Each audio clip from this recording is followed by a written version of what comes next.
Un dimanche matin, je me suis mis en route pour aller chasser avec mon fils Peter. Nous étions dans les bois du nord de l'État de New York, un endroit que je connaissais bien. J'avais décidé de prendre Peter avec moi pour la première fois, à l'âge de 10 ans, pour lui faire découvrir le monde de la chasse. J'avais armé Peter et moi-même avec des fusils de précision Remington modèle 798. Nous avions choisi un terrain où je trouvais habituellement du gibier, mais je ne voulais pas que la chasse soit trop difficile pour Peter, donc je lui ai dit que nous déménagions. En marchant, j'ai entendu des pas derrière nous. J'ai mis mon bras devant Peter et lui ai fait signe de lever son arme. Il l'a fait avec enthousiasme, jusqu'à ce que je voie la tête de quelqu'un qui sortait d'un arbre au loin. J'ai immédiatement baissé mon fusil, un peu déçu, mais aussi soulagé que Peter n'ait pas tiré. J'ai vu quelqu'un qui ressemblait à un homme, mais il y avait quelque chose de rebutant dans son visage. J'ai dirigé Peter dans l'autre direction, mais nous n'avons pas trouvé de cerf. Peter a commencé à se plaindre de la faim, donc nous nous sommes arrêtés et avons dédalé nos collations. Alors que je mangeais mon sandwich, j'ai entendu à nouveau des pas. Peter a pointé son fusil dans cette direction, et j'ai senti mon cœur se serrer en voyant le même homme que tout à l'heure nous regarder depuis un autre arbre.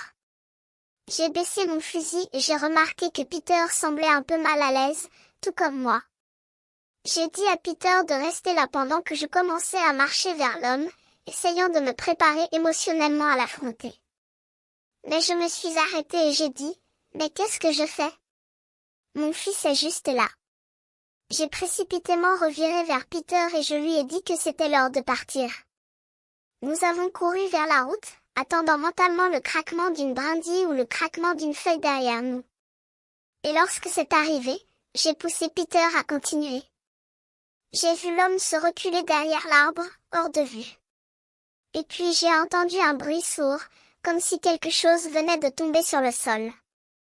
Je me suis approché lentement de l'arbre, prêt à tout. Et lorsque j'ai arrivé là-bas, j'ai vu une tête posée face contre terre devant moi. Pas de corps, juste une tête. Je n'ai même pas levé les yeux ni regardé autour de l'arbre pour voir qui l'avait laissé tomber là. J'ai couru vers Peter et je lui ai dit de courir. Nous sommes rentrés à la maison sains et saufs en 5 minutes, et je me suis assurée à 100% que nous n'étions pas suivis. Mais j'ai appris par ma femme que 2 chasseurs locaux avaient disparu. C'est à ce moment-là que j'ai appelé la police et que j'ai signalé ce que j'avais vécu. Je suis restée debout toute la nuit à veiller pour la sécurité de ma famille. J'ai repris la chasse avec mon fils plus tard, mais j'ai toujours été perplexe quant à la façon dont cette personne avait pu tuer ces 2 chasseurs armés. La deuxième histoire m'a été soumise par Nathan Zalinsky, un mois plus tard. C'était un mélange entre une histoire de camping et une histoire de chasse. C'était ma première fois à la chasse, j'avais 21 ans, et j'allais avec mes amis Anthony, Christian, Tom et sa petite amie Diana dans un parc du Colorado pour aller chasser l'élan. Nous avons apporté 2 tentes séparées, des sacs de couchage, de la nourriture et des boissons pour 2 jours, et bien sûr, des armes. Je n'avais pas du tout envie de tuer un animal vivant et respirant, mais c'était comme la 5e fois que Anthony me le proposait, et j'avais l'impression que je devais dire oui. Nous avons installé notre camp et avons commencé à chasser. Nous avons trouvé un groupe de personnes étranges, 3 hommes grands et sales avec des cheveux longs et collants. Ils semblaient appartenir à une sorte de maison de consanguinité au fond des bois. Ils nous ont regardés et ont hoché la tête comme pour nous dire bonjour alors que nous passions devant l'un par un. Nous étions officiellement effrayés. Nous avons continué à chasser, mais nous n'avons trouvé aucun élan. Anthony a finalement tué un cerf, et nous avons traîné le cerf jusqu'à notre camping. Nous avons préparé des hamburgers au chevreuil, et Anthony a même préparé les petits pains. Même si je n'étais pas particulièrement d'accord avec ce sport, j'ai été impressionnée par Anthony. Mais la nuit, j'ai entendu des pas venant de l'extérieur de la tente. J'ai ouvert la bouche pour crier le nom de Tom ou de Diana, mais j'ai réalisé, et si ce n'était pas eux? J'ai attendu que les paires de pas s'éloignent, puis j'ai décompressé la tente et j'ai commencé à ramper jusqu'à leur tente. Mais lorsque j'ai vu deux hommes à l'intérieur de la tente faire quelque chose à Diana, j'ai crié aussi fort que j'ai pu. Anthony et Christian sont sortis en trombe de la tente avec leurs fusils, et nous avons tiré des coups de feu dans leur direction pour les effrayer. Mais quelque chose d'encore plus horrible s'est produit après cela.